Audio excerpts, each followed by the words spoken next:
we're going to load this onto a pump. First thing you want to do, shut off your air. Then you're going to put it into the rinse cycle. That makes it come out of this tube here. Okay?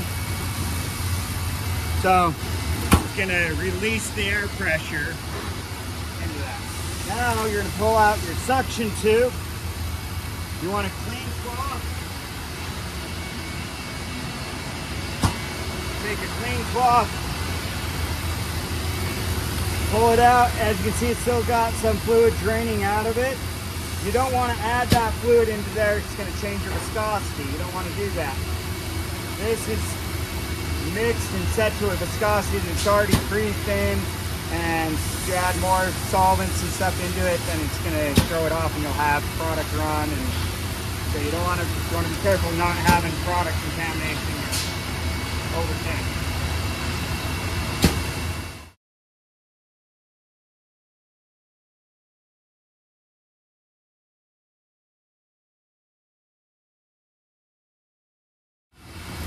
So now we're going to load our paint.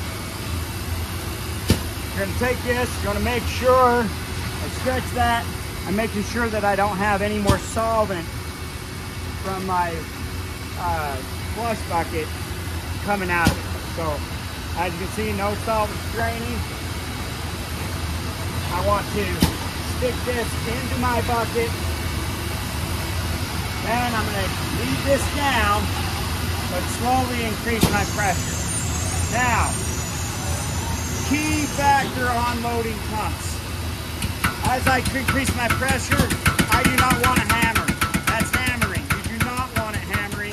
You want a soft, slow pump right there. So that pump, you can see it's starting to suck that up. Okay? As it's sucking this up, it's going to start kicking stuff out of this tube. This is your offload tube.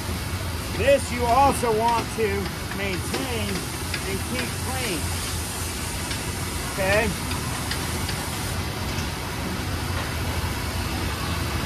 You're going to offload this.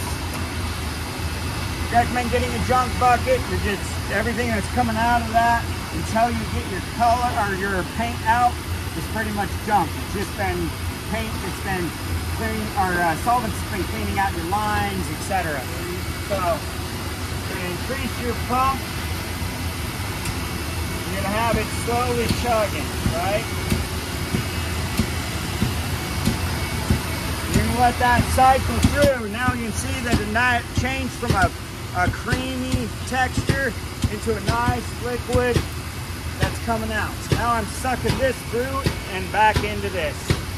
This is ready to be fully loaded to the gun. So I take this, now that it's been wiped off, and I put it into the bucket with my suction. Once it's ready, I'm going to leave that off. I shut it off again. I'm going to load it. This makes it so it loads to the guns. So you're going to make it in an upright position. Once it's in an upright position, I can open that up. Slowly open it. That way if it starts hammering, you could have an air pocket or you could have air leakage in one of the lines. If it's sitting there hammering and you're loaded, it shouldn't be doing that unless the guns are calling for paint. Now we have that fully loaded.